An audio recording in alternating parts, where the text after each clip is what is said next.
It is a nationwide crisis impacting every one of us. Opioids, legal and illegal, they're addictive and deadly. This epidemic is a national health emergency. Lives are being lost by the tens of thousands every year to painkiller abuse and heroin. The financial impact is in the billions. Opioid issues knife across each state, endangering every American city, suburb, and town, all cut deeply by the opioid epidemic. Eric Bowling lost his son to the synthetic opioid fentanyl at his Colorado University. We must commit to removing the stigma of shame that comes with addiction and helping change public opinion so that people find evidence-based treatment before it's too late. Stand up and fight the opioid crisis now. Your voice, your future. Opioids, a national crisis, is brought to you by Liberty University. Now, here's Eric Bowling.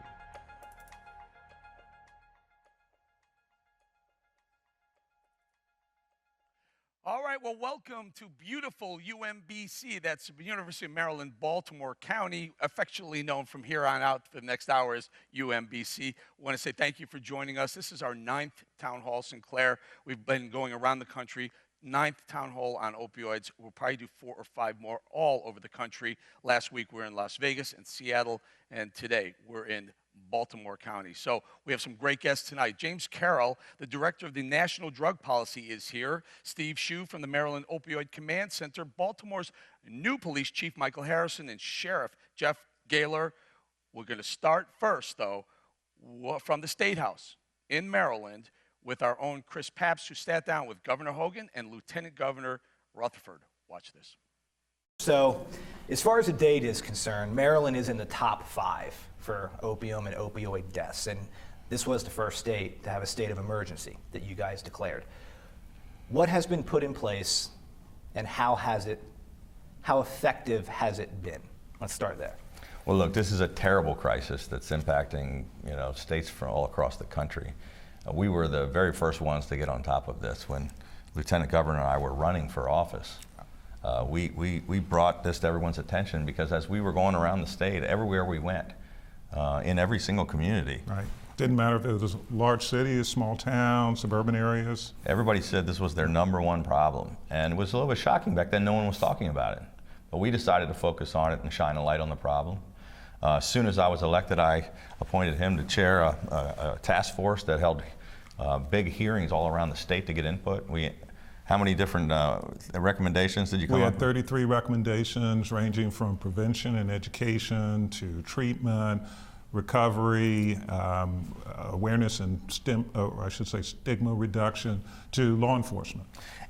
So the issue is that we've thrown everything we can at this problem. We've attacked it from all directions. I was the first governor in America to declare an actual state of emergency on this, long before other people even started talking about the problem. We've invested $840 million. We've doubled the number of treatment beds. We've gotten tough on the gangs that are selling these drugs.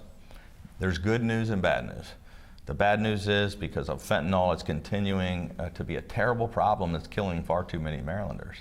The good news is on overall opioid deaths, we've slowed the growth this year, and we've actually bent the curve downward on prescription opioid deaths and on heroin deaths, which almost no one in the country is doing. Right. So we're making progress, but there's a long way to go. How much money is put into drug enforcement? I mean, not just in opiums, but in all of them, like cracking down on doctors that are prescribing this stuff to getting it off the streets. Well, I'm not able to separate that out because, when you talk about the doctors, our prescription drug monitoring program that was implemented the first year and then made it mandatory for all doctors and dispensers, being pharmacies, to utilize it. So I'm not sure the exact cost associated with that, but we've put substantial money in a lot of the governor's crime initiatives. We're focused on going after the large organizations, the criminal organizations, some of them related to the prisons, what was going on in the prison, but also on the street crime side. So I don't have that exact number for you at this point, but we can pull that out. Here's the issue, the cost of not doing anything is immeasurable. I mean, we've had more than 2,000 Marylanders die. When we declared a state of emergency. When you look at we declared a state of emergency on the riots in Baltimore, where no one died. We declared a state of emergency on the flooding in Ellicott City, where we had a couple of unfortunate deaths. This is a couple thousand people every year that die. It's more than traffic fatalities and murders added together. So this is something that we've got to address at the federal, state, and local level, and it's going to take more money, and it's going to take more effort, and it's going to take us throwing everything we can at it to try to stop it, or we're going to continue to have. And this is not just a Maryland issue. It's happening from coast to coast, and it's killing people.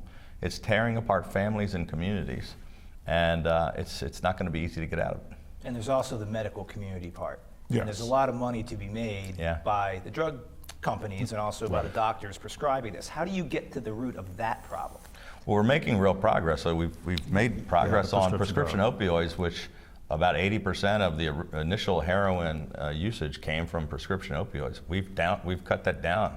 We have a prescription drug monitoring program. Right, and from the prescription drug monitoring program, we can see that the prescribing of opioids has decreased substantially over the last several years. So the doctors are becoming much more aware of this issue. We tried to push through mandatory legislation. It was somewhat watered down, but it's to provide guidance to the doctors and to the hospitals with regard to prescribing opioids, limiting the amount of time, the amount of days that opioids are being prescribed. I mean, I know the governor has an example at one point where he was prescribed, 90 days of? Yeah, when I was going through my cancer fight, I had multiple surgeries going on. I was with different doctors in different hospitals, and I had multiple opioids prescribed from different places. And I was like, if I wasn't so aware of this, I can see how someone could become addicted. We've tried to fix that problem. And look, there's no question that some of the problems of the pharmaceutical companies are to blame for the origination of this problem, but even they are starting to take ownership.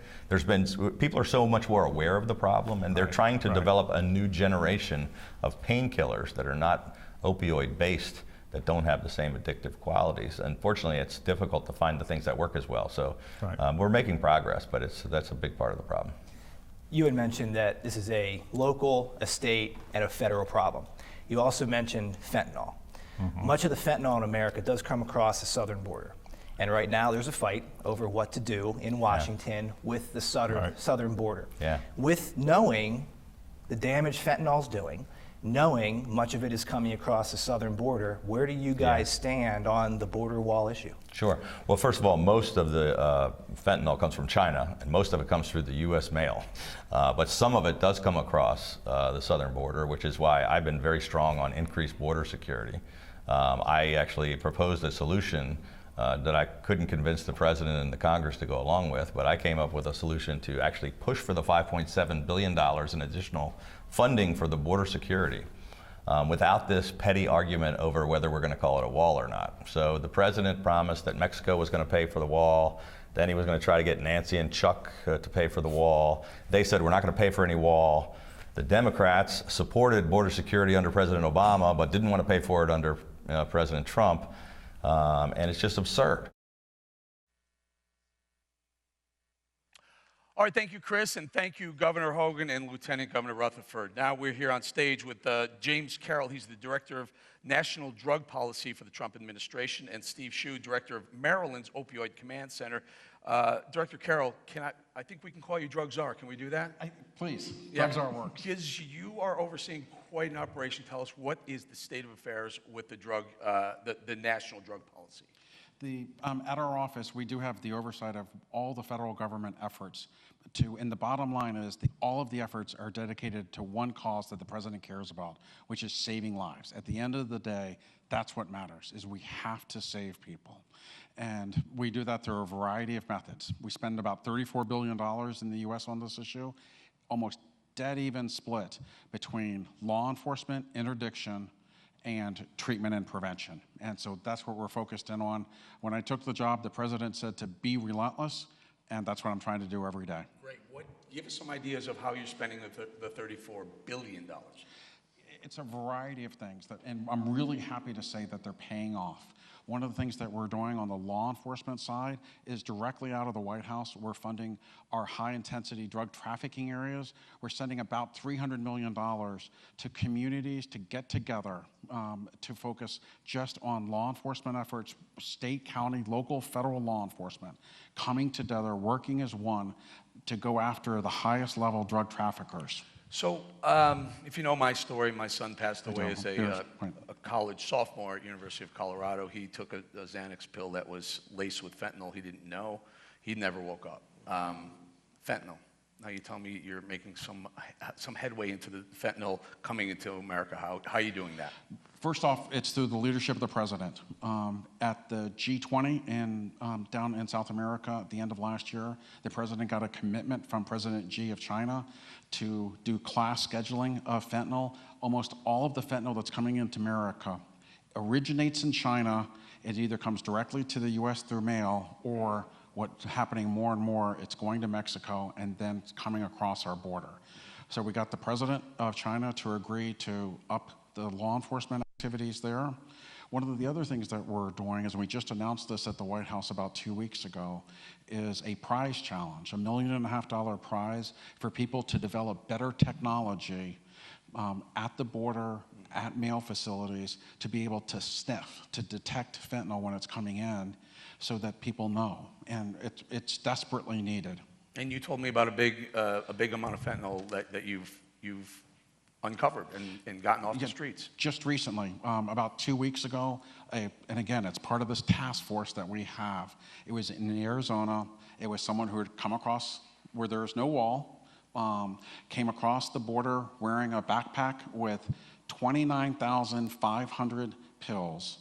In this case, they were stamped and looked just like oxys that you see on the street, but they had fentanyl in it. But law enforcement were able to stop the individual, got 29,000 pills just off one backpack. And the scary thing is, sometimes these pills have enough fentanyl to kill someone because they're not regulated. They're clearly not regulated. Director Hsu, tell us about what's going on the state level, your opioid task force command center. What are you seeing?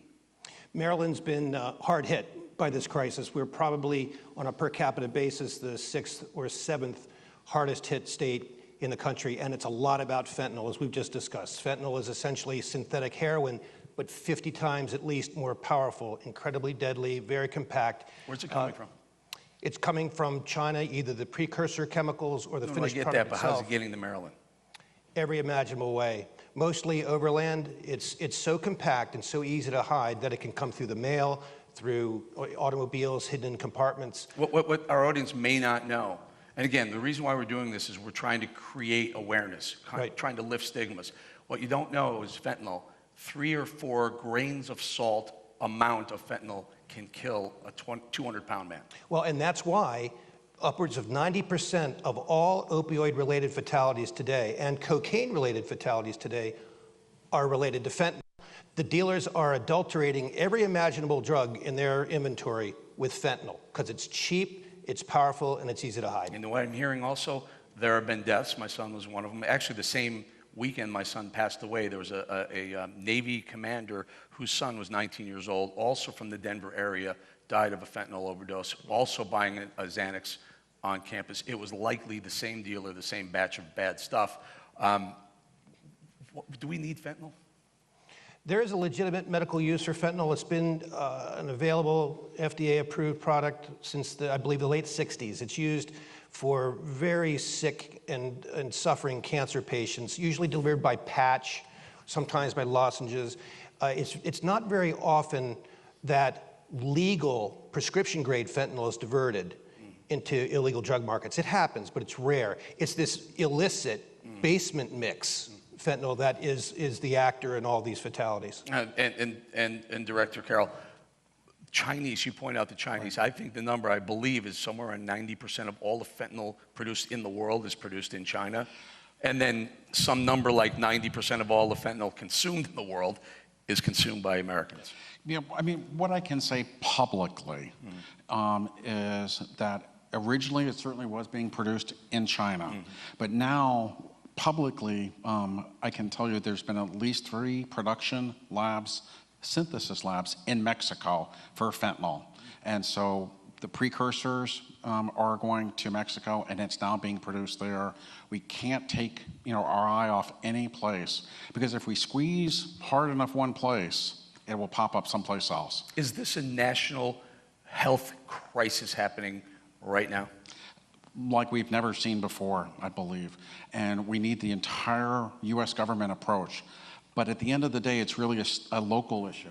You're in the county. It's an individual who needs help. Stay with me here for 1 second. Will a wall help? Absolutely. No question. A wall will help, because right now, the Border Patrol agents are scattered across the thousands of miles at the border. If we have the wall in the places where we know they cross, like this backpacker with the 29,000 fake Oxycontin pills, that means they will go to the ports of entry or other places where we can more tightly control it. And we can spin it the other way too. The people say, all we need to do is beef up the ports of entry. We can certainly do that. But if we beef up the ports of entry, they're not going to stop. They're going to keep pushing, and they'll find ways into this country where there's not a wall. Well, speaking of ports of entry, Baltimore has one of the largest, most active ports in the country. Tell us about how we're stopping heroin and fentanyl and all the other opioids that are killing people or hitting our streets in a port. Well, we work very closely with our federal partners on interdiction, because a lot of the material, the vast majority, if not all of it, comes from out of state, from the highway system, through the U.S. mail, through second-day delivery services, every imaginable way. So it's very, very difficult.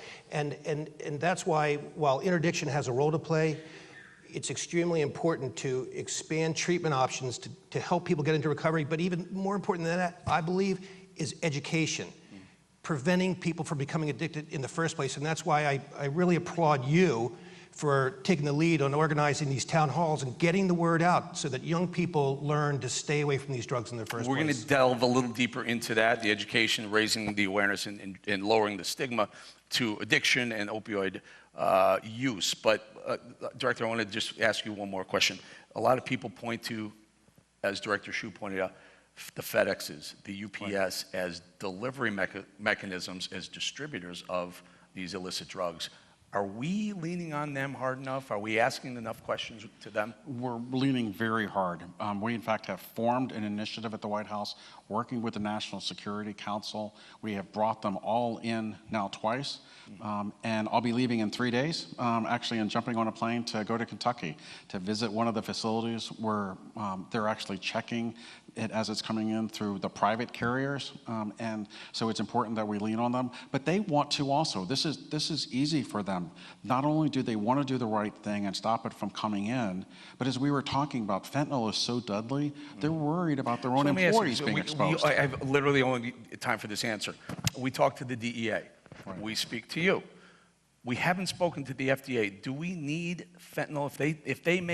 If they make fentanyl completely outlawed in America, would that help your cause? As the executive said here, it's no longer really being diverted. That's no longer the root cause of the addiction. And fentanyl does have its place. There are people who are suffering in chronic pain or who have cancer. What we really need is the education campaign. We're spending $300 million in 750 communities across the country to spread the effort on prevention. All right. Educating kids is key. We're going to say thank you to James Carroll, Director of the National Drug Policy, the Drug Czar for America, and also Steve Hsu, Director of Maryland Opioid Command Center. Thank you guys both very much. We're going to put up the phone number for the opioid hotline. We do this in every city because we want you, if you're watching, if you know someone who needs help, call this number. It's 800-662-4357, the National Opioid Action Network. Get some help, have a conversation. Talk to a loved one. If you think there's something going on, have that conversation. When we come right back, we're going to talk to Sheriff Gaylor, also the new Baltimore Police Commissioner, Mr. Michael Harris. We'll be back in a minute. There's a very, very lucrative drug market. There's always competition for that, and that competition leads to feuds and violence.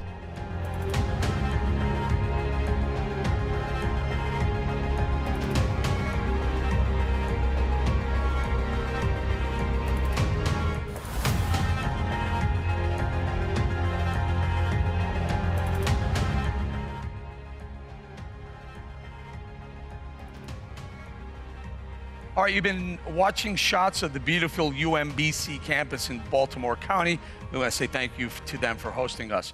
We're going to speak to Sheriff Jeff Gaylor in just a second, but first, Chief Michael Harrison, he's the new Baltimore police chief. He sat down with our Joy LaPola for an interview. Watch. Let's talk about the opioid epidemic. This was a problem that you had to address in New Orleans. Do you plan to take the same approach to the epidemic here in Baltimore? I think we're already doing that. I was a member of what we call the Opioid Task Force, comprised of all of the healthcare providers and social service providers in New Orleans, and certainly all the public service entities.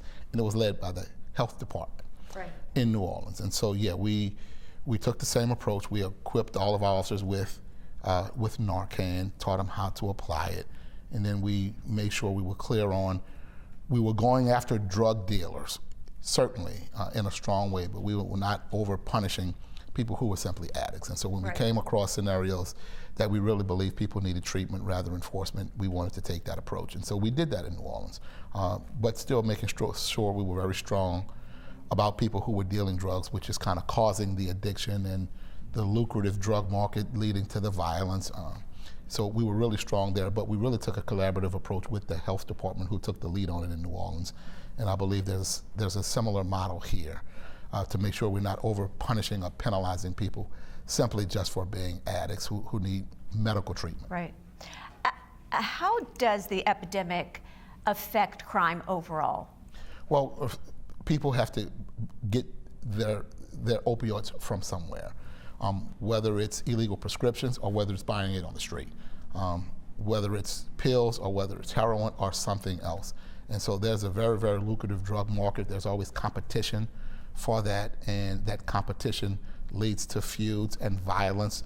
Wherever there's drugs, there's money. Whether there's money, that's going to be a way to protect that money and protect that business. And so there's a lot of violence associated, and there's a direct correlation between that drug market, the competitiveness, and the violence, especially when it comes to groups and gangs that want to occupy geography.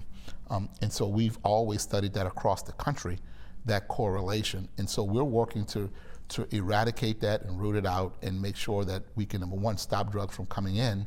But really what citizens told me across the 9 districts when I started last month was that they're tired of the open air drug markets right there in their neighborhood. Yes, they're concerned about the international drug war. Yes, they're concerned about drugs coming to the country, but what they're really concerned about is the drugs right there on their corner, in their alleys, behind their homes.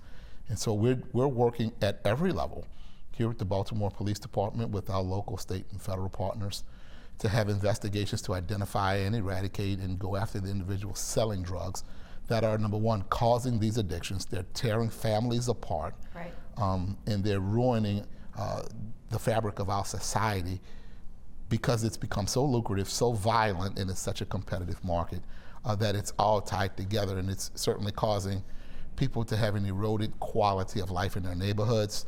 And so we're faced with it on every end. But I meet with our federal partners regularly, our state police, and there are ongoing investigations and collaborations to address it at every level. All right, welcome now Harford County Sheriff Jeff Gaylor and Todd Edwards, Supervisor for the DEA Heroin Task Force. Sheriff, I'm going to start with you. Tell us, you just heard the gentleman before us, the drugs are talking about what's going on. Tell us what's happening in your district. Well, absolutely. As you heard before us, there's no community in America that's immune from this, and Harford County, just north of Baltimore, we're certainly in the fight as well. One of the jurisdictions harder hit. I think we've taken an approach where we're not hiding from it. So a lot of people think we're the worst hit jurisdiction in the state because we roll out our numbers on our awareness signs as far as overdoses and lives lost. And so far, since we began tracking, we've lost in early 15, we've lost 261 of our citizens to this tragic epidemic. So the reason why we bring the chief on, the sheriff on, is because we want to ask this question. Sheriff, we've been to North Carolina, we've been to South Carolina, we've been to Nevada, we've been all around Texas, Ohio. I ask the question again. Is there a Good Samaritan law here in Maryland? Tell us what it is and what it means. Oh, absolutely. And actually in our county, we actually started the charge of not charging people who had overdosed or people who were seeking help even before there was a law, because it's the right thing to do. But the legislature getting on the bandwagon, they passed the law, I believe it was in 15, it might have been in 16, the Good Samaritan Act, which says, if you've overdosed, you feel an overdose happening, or you're there with a friend and you need to call for help, you will not be charged with the crime. Say that again. So if my friend is overdosing, right. Get them I help. can bring my friend in, present myself and my friend, and say, we need help, he needs help. I'm not going to get arrested. You are completely immune from being charged with any crime in the state of Maryland. So it doesn't matter that the Harford County Sheriff's Office has taken this approach.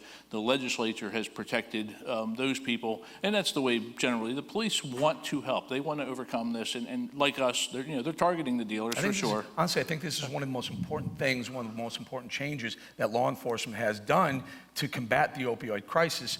Listen, if you have a friend who's overdosing, we love you. You're not going to get in trouble. You're not going to get arrested. You're not going to get thrown out of school.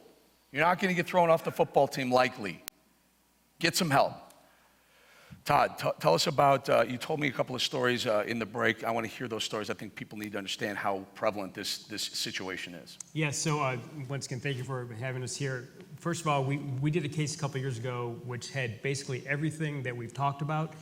We had fentanyl, counterfeit Xanax, which I know it goes near and dear to your heart. We had a dealer in Baltimore County that was making them in his parents' basement and shipping them all over the United States through the dark web and being paid in Bitcoin. He was adding fentanyl to. He was adding fentanyl. He was right, correct. He was also using prazolam, which is the active ingredient for Xanax, but he was also putting fentanyl, taking orders on the dark web. We had actually traced some of the fentanyl that he was getting from China. Listen to this. Listen to this. This camera. Listen to this. Fentanyl being mixed in someone's basement in a Xanax that looks like a prescriptive Xanax. I'm going to talk about it at the end. My son, it happened to my son. One pill can kill. Am I right, Todd? Correct, Eric. And this is what we want to get out, is nowadays, fentanyl is the killer. In Baltimore, heroin deaths are actually, overdose deaths are going down.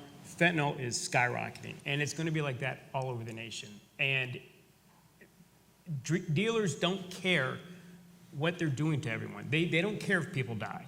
And this fentanyl is going in everything. It's going in heroin. It is going in counterfeit medications like Xanax, like Oxys. You're at a party, you might think it's a regular Oxy. They're putting it with cocaine now. Putting it with coke, putting it with cocaine, putting it with meth, anything.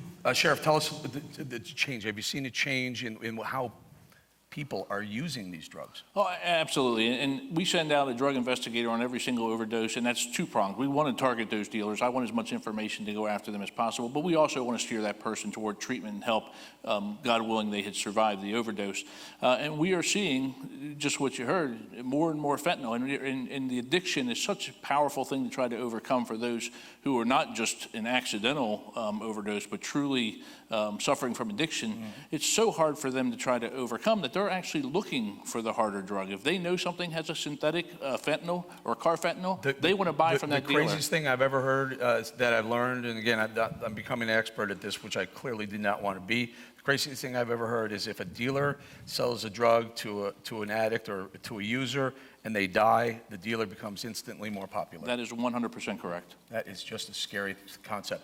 Tell us about Narcan, the reversal, the opioid overdose reversal drug. Do you carry it? Oh, absolutely. Every police officer in our county, the municipal agencies, the sheriff's office, the state police, we all have it, and we get a lot of use out of it. Thank goodness it's there, because it gives us an opportunity in so many cases, along with EMS, to intervene and save a life and give them one more chance at trying to go down that road to treatment and hopefully addiction, getting away from the addiction. Todd, one of the other most important things I think we've created or we've stirred up in these town halls is that it used to be heroin. The opioid overdose used to be heroin.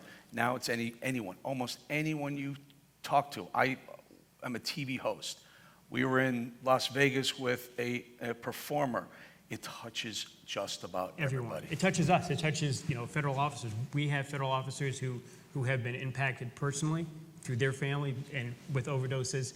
We are part of the community also. I have a 14-year-old son and a 12-year-old daughter, and it scares me because you just don't know what's going to happen. And one of the problems is that because you don't need that much fentanyl, that the dealers can.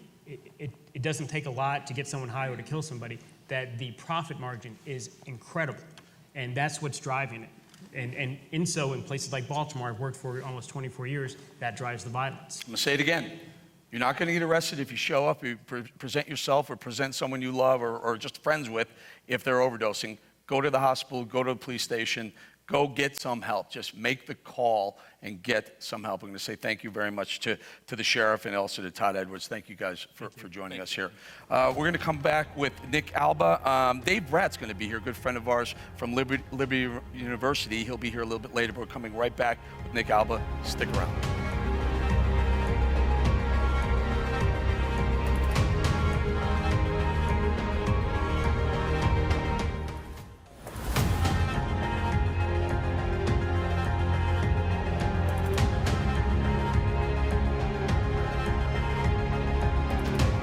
Welcome back. Joining me now, Nick Alba, the Amatus Health Director, and UMBC's right here, Dr. Carlo DiClemente. Doc, I'm going to get to you in a second, but tell us about Amatus, and you guys are a recovery system nationwide, right? Correct. Yeah, so Amatus... Is anything working? A strong continuum of care with a multidisciplinary approach is, in my opinion, and I'm sure Amatus's full opinion, that is the best recipe right now. How much is enough? How much is a strong? You mentioned strong. Is it 30 days? Is it 60 days? Is it 90 days? Is it longer? We're talking longer. We're talking up to a year and a half, 2 years, starting from getting them off the drugs in an inpatient setting, all the way down to, twice a week in outpatient and anything in between. How do you get someone to stay a year in a treatment center? It comes down to the motivation. Right, so myself, I'm in recovery. I've been in recovery for over 10 years. Mm-hmm. When I was 19 years old, I was arrested for the last time, and I just said I had enough. And the judge was grateful enough to give me a chance and send me to treatment. All right, doctor, tell me what you see on campuses like this. So I think a variety of problems on campuses like this, like you were saying with your son, the non-prescription use of prescription medications, people are using study drugs. They're using a variety of drugs to. When you say that, you're talking about Ritalin and the others. Right. Buying some of the Adderall and the Ritalin and some of the drugs that are used that way. Anxiety drugs. What are Ritalin and Adderall really? I mean, a lot of people say it's for kids with attention disorder, deficit disorder, to be able to focus and study. But isn't it more it's an upper? It's speed. It's really kind of a medication that actually gives you a little bit of a bump, and it does help focus. So that's the parts of it that you really want for ADD or ADHD.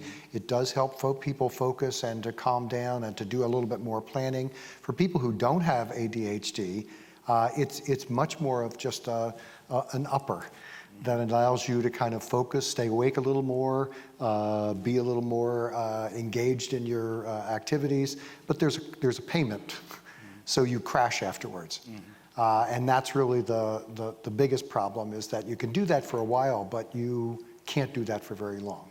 Nick, what are you seeing, again, is it heroin, is it opioids, the most addictive substances that you're finding? It's opioids, definitely, and not just heroin, but fentanyl, prescription opiates, the whole entire class of that drug. What's the hardest behavior to break? The lifestyle and the rush and the feelings that someone get when they use it. And they spoke about before, the drug dealer that kills a person from an OD becomes the most popular because that's what people are looking for. Tell me this. You have, let's say, an 18-year-old son or daughter who's a great student. He or she does not want to go into recovery, and you think there's a problem there. How do you get that person into a recovery system? You need a court order, right? A doctor and a parent signing off on putting someone who's an adult into recovery. Yes. You could get a petition to have them put into. It's more for mental health, but you could have a petition to have them put into some sort of treatment. In the state of Maryland, they don't necessarily have a petition to put someone into substance abuse treatment if they're over the age of 18. Gotcha. Doctor, your thoughts on that? So I think, we really have to work on the motivation. So I do think that there's a lot of other strategies. So we talk about the community reinforcement approach, teaching families how to kind of engage their individual, how to bring them into treatment, how to kind of talk about with other professionals about the dangers and what's going on with that particular individual. If a family's seeing it, it probably is a little worse than they really think.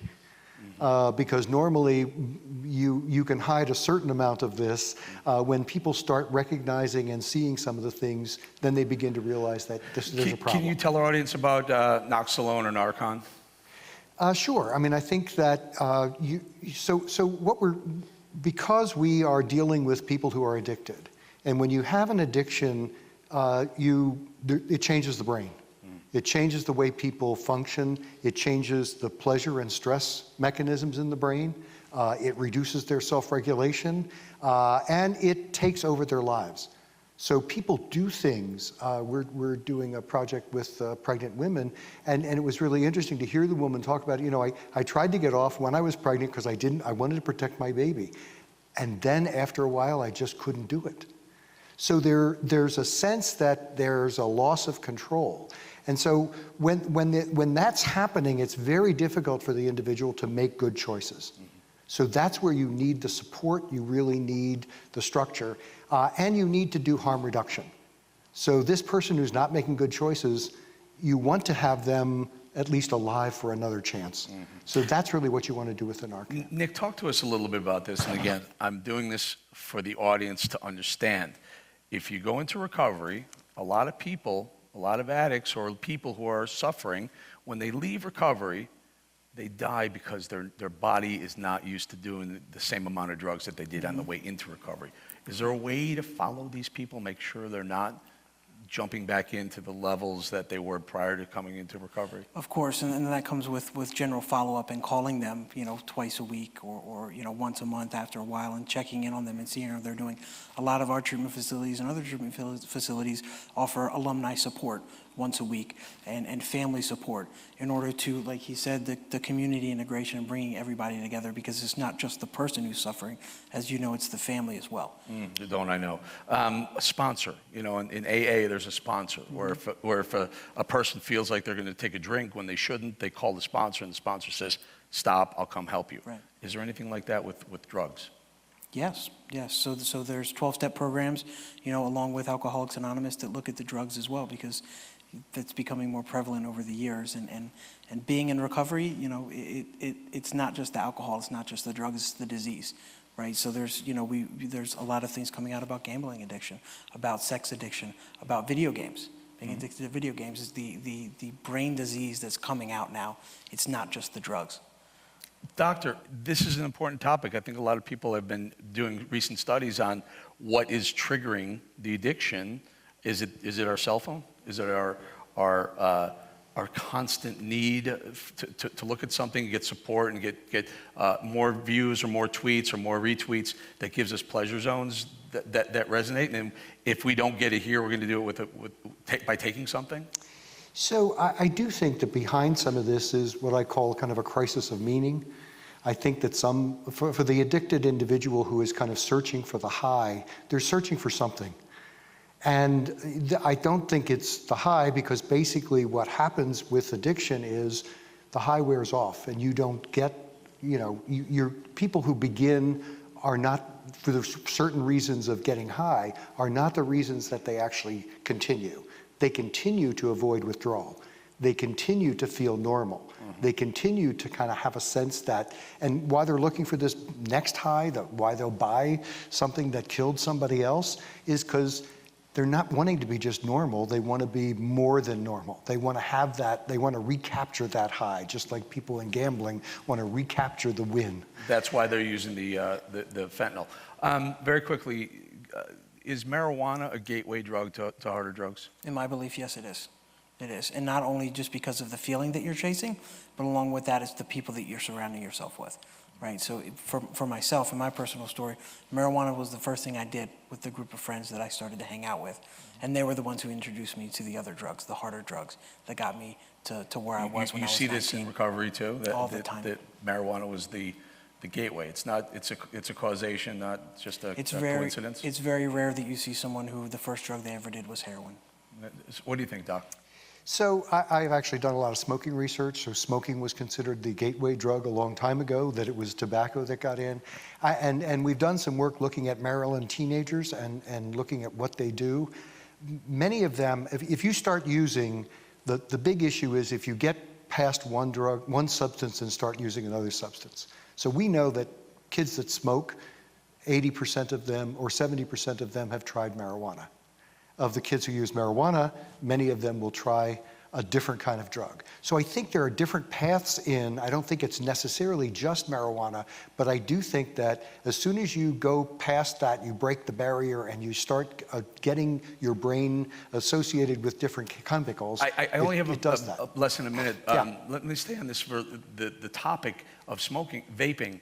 Is this an enhanced smoking high that's given that people are they need more?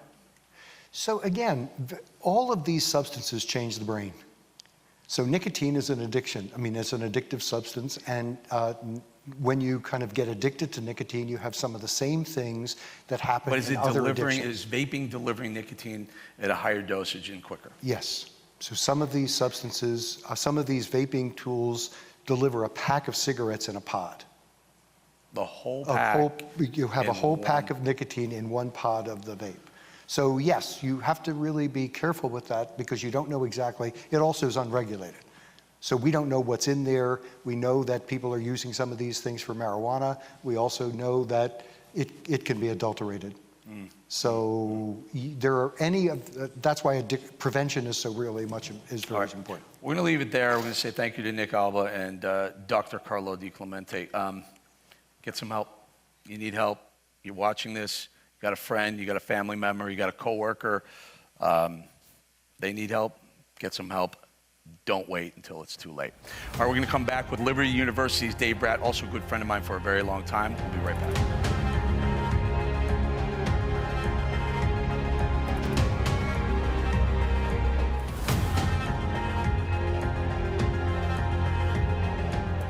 All right, we're back, and as promised, Dave Bratt, good friend of mine, former congressman, also dean of the business school at none other than Liberty University.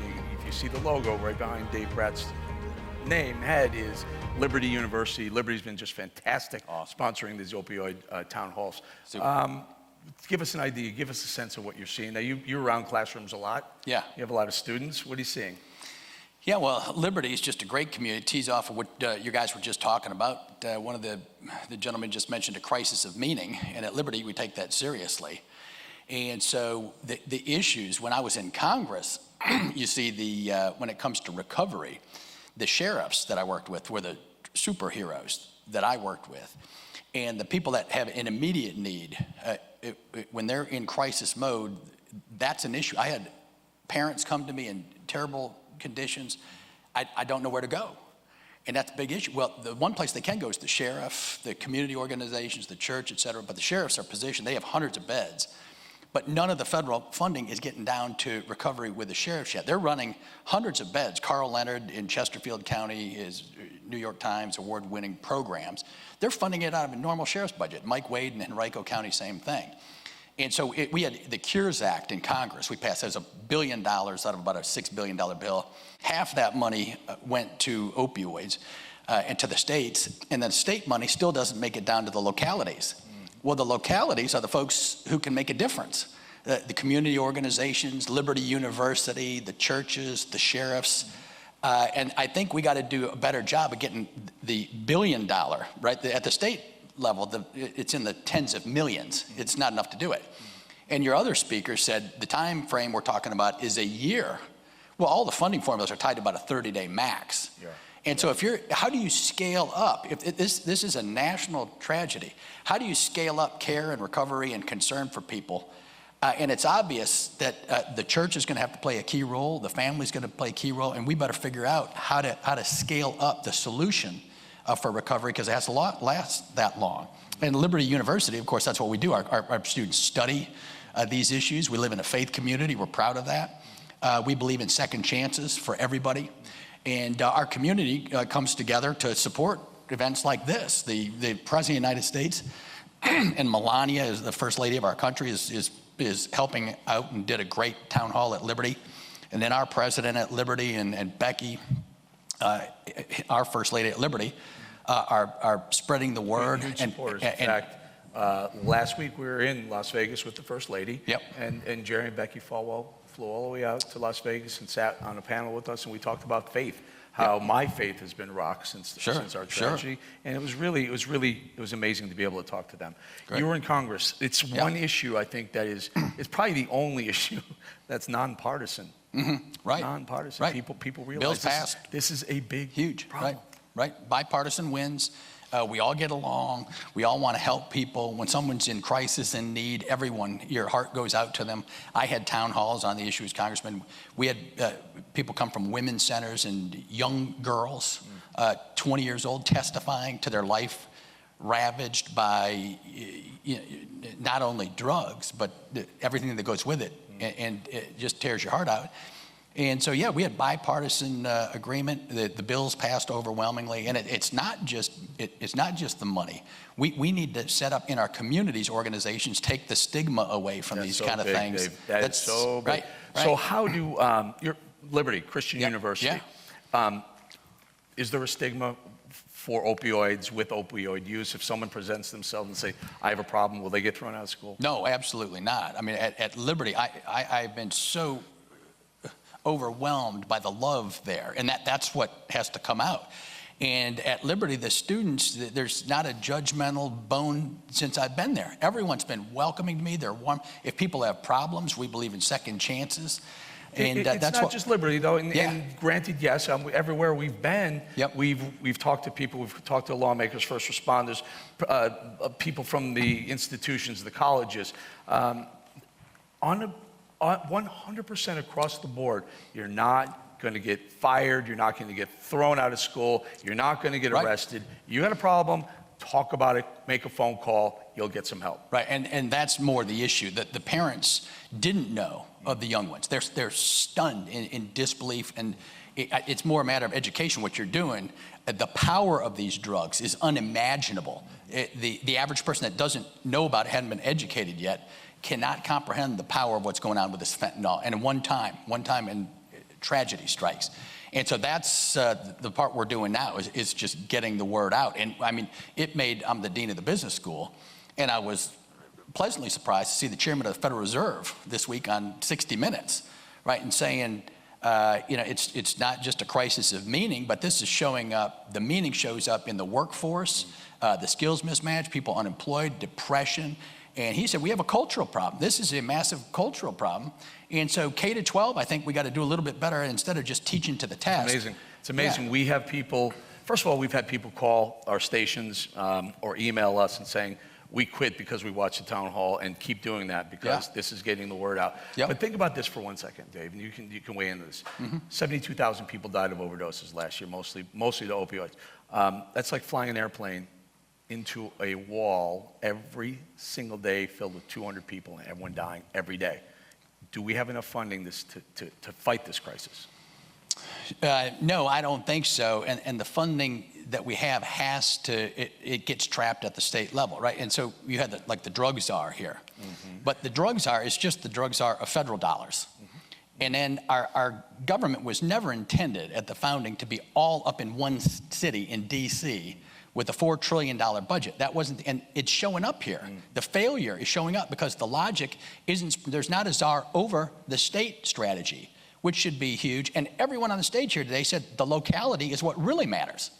Well, so it's inverted. Most of the money should be down at the local level, and then the state, and then the Fed, right? They can do some research, and that's hugely needed, but listen, that's it. You guys have been great. Liberty's been great. The Falls have been great. UMBC has been great. David, I really appreciate your time. Sit there for 1 second. I want to say thank you to everyone involved in this town hall. Say thank you to Governor Larry Hogan, directors James Carroll and Steve Shue. Fox 45 News has been terrific. They're putting on the production here, WBFF-TV in Baltimore. Sinclair, we are amazing. We've been around the country. We continue with 4 or 5 more of these town halls. UMBC, like I said, and our partner, Liberty University. I want to say thank you to all you. A couple of parting thoughts. To parents, not my kid syndrome is deadly. Your kid is not too smart, too beautiful, too athletic, too white, too black, too rich, too poor, too Hispanic, too Muslim, too Christian. It will cross their path. Have the discussion. And also to kids, my son, Eric Chase, we shared clothes. He took 1 pill. It was laced with fentanyl, it killed him. Remember, 1 pill can kill. Make the phone call if you need help. Good night, everybody.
Your Voice, Your Future Town Hall, Opioids, a national crisis, has been brought to you by Liberty University.